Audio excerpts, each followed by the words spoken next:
Le journal de 13h30 à la une de l'actualité, le président de la République en visite à Mazoun, Kais Saïed a exprimé sa solidarité avec les familles des victimes et l'ensemble de la population locale, assurant que leurs revendications sont légitimes.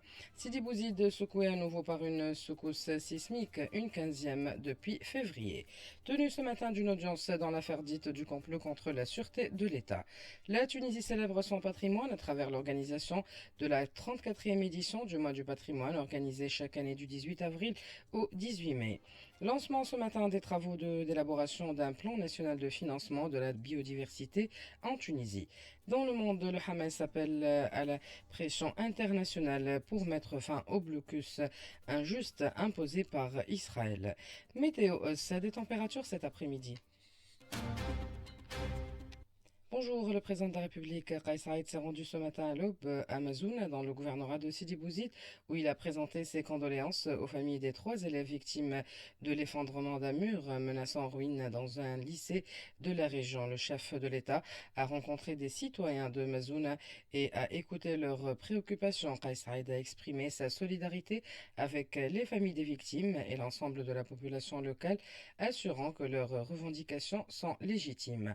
Notre correspondant Suite nous en dit plus.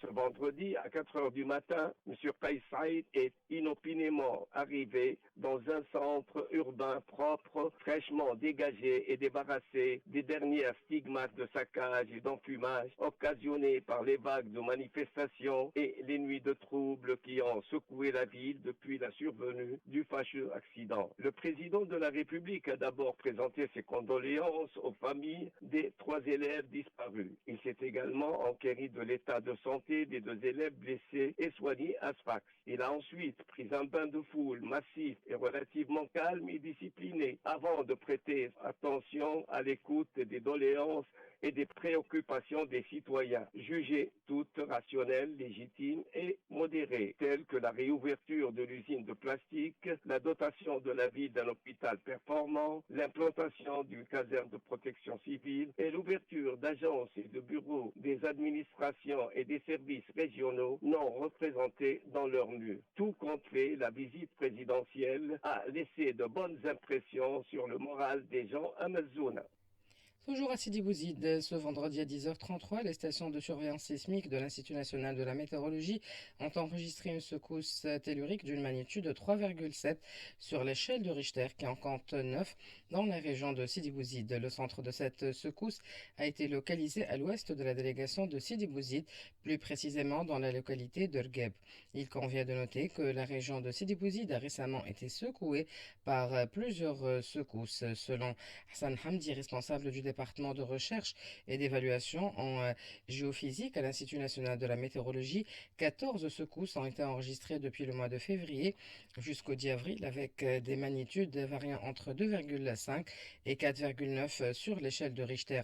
Cependant, Hamdi a rassuré la population concernant la situation sismique dans le pays, soulignant que ces secousses étaient courantes et ne constituaient pas une menace imminente. Une audience dans l'affaire dite du complot contre la sûreté de l'État se tient ce matin.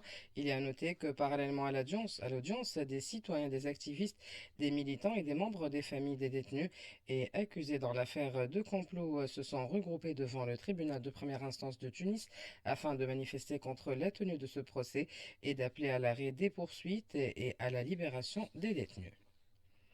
Le président de l'Observatoire tunisien des droits de l'homme, Moussa Abdelkbir, a annoncé ce vendredi qu'un déblocage était imminent concernant la situation au point de passage frontalier entre la Tunisie et la Libye après une période de tension marquée par des difficultés sur le plan du commerce, de la mobilité et une recrudescence des arrestations. La Tunisie célèbre son patrimoine à travers l'organisation de la 34e édition du mois du patrimoine, organisée chaque année du 18 avril au 18 mai. Le coup d'envoi sera donné à partir du site archéologique de Kerkouen, qui accueillera des spectacles musicaux et artistiques, en plus des manifestations programmées qui valorisent le riche patrimoine culturel, matériel et immatériel de chaque région tunisienne. Emin Khamessi, chef service des études au ministère des Affaires culturelles de la direction du patrimoine, au micro de la Jeb Narmal. le ministère des Affaires culturelles a choisi le site archéologique de Kerkouenne, un site majeur classé sur la liste du patrimoine mondial de l'UNESCO, pour sa valeur universelle exceptionnelle. C'est un site qui remonte à l'époque unique et qui date du VIe siècle avant Jésus-Christ. À cette fin, nous avons essayé de faire la promotion du site archéologique de Kerkouenne à travers un programme riche et varié qui comporte comme une première un spectacle historique immersif nommé La Dame de Kerkouenne, couronné par une composition musicale tout au long du spectacle en langue phénicienne. Ce type de spectacle unique en son genre permet de mettre en valeur notre patrimoine civilisationnel, surtout en rapport avec Carthage, maîtresse du bassin méditerranéen. Le mois du patrimoine est une occasion pour démontrer la richesse et la diversité de notre patrimoine culturel, matériel, aussi bien qu'immatériel, notamment pour le développement culturel. La Tunisie marque ce vendredi 18 avril le 69e anniversaire de la création de ses forces de sécurité intérieure sous le thème La sécurité de la Tunisie, un engagement renouvelé et une responsabilité constante. Une journée symbolique qui remonte à une époque décisive de l'histoire du pays. À l'occasion de la fête internationale du travail, l'UGTT appelle les travailleurs-travailleuses à participer au rassemblement du 1er mai 2025 à partir de 9h30 à la place Mohamed Ali. Le discours officiel sera prononcé par le secrétaire général Nourdine Taboubi. S'en suivra une marche ouvrière en soutien au peuple palestinien depuis la place Mohamed Ali jusqu'à la place du 14 janvier, comme l'a annoncé la centrale syndicale dans un communiqué officiel ce matin. Lancement ce matin des travaux d'élaboration d'un plan national de financement de la biodiversité en Tunisie. Ce plan, qui devrait être finalisé en mars 2026, vise à garantir un financement durable pour la protection des écosystèmes dans notre pays avec le soutien du PNUD et du Fonds mondial pour l'environnement. Le ministère de l'Environnement travaille également à la mise à jour du registre national de la biodiversité. Mohamed Ali Bent Messek, directeur de l'écologie et des milieux naturels, au micro de Zainab Fers. Tout récemment, nous avons reçu un appui du Fonds pour l'environnement mondial. Aujourd'hui, le premier atelier de lancement de ce projet d'information sur les objectifs du projet, sur les activités qui seront entreprises et également de consultation avec toutes les parties prenantes. Normalement, le plan de financement de biodiversité, le travail, c'est-à-dire de production des indicateurs sur les financements de la biodiversité, serait prêt en mars 2026. Actuellement, au ministère de l'Environnement, nous sommes en train de développer une plateforme sur la biodiversité et le suivi de la biodiversité. Ce travail sera mené en premier lieu par une actualisation des données qui ont été fournies en 1998. Nous allons élaborer une actualisation de cet inventaire et mettre en place un système de suivi et d'analyse des tendances de la biodiversité nationale. Le ministre des Affaires étrangères de la République arabe d'Égypte, Abdel Abdelati, effectue à partir d'aujourd'hui une visite de travail de 2 jours en Tunisie à l'invitation de son homologue tunisien, Mohamed Ali Nafti. Le ministère des Affaires étrangères souligne que cette visite constituera une nouvelle occasion d'examiner les moyens de renforcer davantage les relations fraternelles et la coopération privilégiée entre la Tunisie et l'Égypte, conformément aux orientations des dirigeants des deux pays et au service de l'intérêt des deux peuples frères. L'Assemblée des représentants du peuple s'apprête à revoir en profondeur le cadre législatif du secteur de l'audiovisuel en Tunisie. Une nouvelle proposition de loi présentée récemment vise à remplacer le décret-loi numéro 2011-116 en instaurant des règles plus strictes sur la propriété des médias, la transparence et la régulation des contenus. Ce projet soulève de nombreuses réactions entre espoir de réforme et crainte pour la liberté de la presse. Selon Hamid Albour, universitaire spécialiste en communication, les professionnels du secteur attendent encore des clarifications sur les futurs mécanismes de contrôle. À l'appel à un débat et une concertation avec tous les acteurs du secteur audiovisuel, estimant que la précipitation législative pourrait être préjudiciable. Hamid Albour au micro d'Ansaf Zairi. à savoir dans quelle mesure, à travers ce qui est proposé, on aura à consacrer une information pluraliste et libre. D'un côté, c'est très important d'insister sur l'interdiction faite aux partis politiques d'avoir des chaînes de télévision et des stations radio. Mais là, avec cette interdiction, on a vu des dérives dans le paysage audiovisuel actuel. L'autre point, c'est que les membres du Conseil seront élus par les députés. Et là, ça peut poser quand même un problème par rapport à l'indépendance des membres du Conseil, par rapport aussi aux risques qu'il pourrait y avoir concernant le fonctionnement du Conseil. Donc vraiment, c'est quand même des aspects qui méritent d'être discutés bien en profondeur avec les différents acteurs. Je pense également qu'il faut bâtir sur l'expérience de la AICA et surtout une régulation pour ajuster certains aspects qui pourraient être considérés comme étant des atteintes à la liberté de presse et d'expression.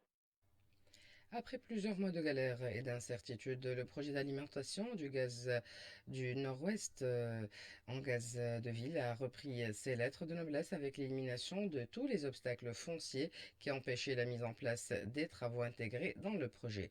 Les détails avec notre correspondant Jamel Tibi. C'est le chef du projet du gazoduc du Nord-Ouest qui a annoncé la nouvelle cette semaine après l'affectation d'un terrain domanial dans la délégation du KEF Est pour la construction d'une station de contrôle et de coupure du gaz et annoncé lors de la visite du ministre des Domaines de l'État et des Affaires foncières dans cette région. Selon la même source, tous les obstacles ont été éliminés, permettant au projet de franchir le Rubicon avec en perspective la relance des travaux restants à partir du mois de mai prochain. Le tout pour achever la mise en place du projet le plus tôt possible cette année, d'autant plus que le taux de réalisation des travaux est déjà estimé à 70%. Le gazoduc du Nord-Ouest prend sa source dans la station de Mornagui dans le gouvernorat de Manouba et prend la direction de Belge où le gaz est déjà disponible dans certains quartiers, avant d'atteindre le gouvernorat de Gendoub, puis Célienne et enfin le KEF, avec des projections quittables sur la disponibilité du gaz domestique au plus tard en 2026, ce qui va également booster le secteur industriel en ce que cette énergie est jugée moins coûteuse que l'électricité ou encore le fioul à bien des égards. Dans l'actualité internationale, le mouvement de résistance palestinien Hamas, qui a rejeté hier une proposition israélienne de trêve dans la bande de Gaza, a appelé ce vendredi à une pression internationale pour mettre fin au blocus injuste du territoire palestinien. La communauté internationale doit intervenir immédiatement et exercer la pression nécessaire pour mettre fin au blocus injuste imposé à notre peuple dans la bande de Gaza, a déclaré le négociateur en chef du Hamas, Khalil al-Haya, dans un communiqué. Le Bureau des affaires humanitaires de l'ONU a estimé cette semaine que la bande de Gaza connaissait probablement la pire situation humanitaire depuis le début de l'agression sioniste. Des frappes américaines sur un port pétrolier stratégique au Yémen ont fait 58 morts et plus de 100 blessés, ont affirmé ce vendredi les rebelles Houthis, l'attaque la plus meurtrière depuis le début des bombardements américains contre ces insurgés soutenus par l'Iran. Le président américain Donald Trump annonce une possible fin des hausses de droits de douane entre les États-Unis et la Chine qui ont choqué les marchés. Au passage, il indique qu'un accord sur le sort de la plateforme de médias sociaux TikTok pourrait devoir attendre. Retour en Tunisie, un projet interarabe pour améliorer la pollinisation des dattes voit le jour aujourd'hui. Lancé à Tozeur, ce projet réunit chercheurs et agronomes afin de réfléchir à des moyens d'optimiser la productivité et la qualité des dattes dans le monde arabe. Mokhtar Hamdi, coordinateur du projet et professeur universitaire à l'INAT, s'exprime au micro de Milmoun Tounsi. Ce projet, ça tourne autour des pollinisateurs, des dattes, parce que ça pose un problème. On a toujours donné de l'importance aux femelles, mais malheureusement, on a peu de mâles pour féconder les femelles. Et donc, ce projet, pour développer de la recherche et développement, pour avoir un produit durable qui fait face à la demande aussi bien agricole que commerciale. Et donc, l'idée, c'est faire des bonnes pratiques, de la bonne recherche pour faire un produit qui satisfait les besoins. Ce projet rassemble 10 pays arabes et donc c'est un très bon groupe qui va faire du bon travail en espérant résoudre certains problèmes face au changement climatique et à la demande croissante de la qualité des dates sur le marché international. La météo à la fin de cette édition. Les températures seront en hausse cet après-midi. Les maximales seront comprises entre 20 et 24 degrés dans le nord et entre 25 et 30 degrés dans le reste des régions. Le temps sera partiellement nuageux sur l'ensemble du pays et le vent sera faible à modéré. Avant de vous quitter, je vous rappelle les principales informations de ce journal. Le président de la République en visite à Mazouna, Kais Saïd, exprime sa solidarité avec les familles des victimes et l'ensemble de la population, assurant que leurs revendications sont légitimes. Sidi Bouzid secoué à nouveau par une secousse sismique, une 15e depuis février. Dans le monde, le Hamas appelle à la pression internationale pour mettre fin au blocus injuste. Météo, hausse des températures cet après-midi. Ainsi s'achève notre édition. Merci de l'avoir suivi. Merci à Najla Talabelsi pour sa précieuse collaboration technique. La rédaction vous donne rendez-vous à 15h pour un flash d'actualité. Restez à l'écoute de RTCI.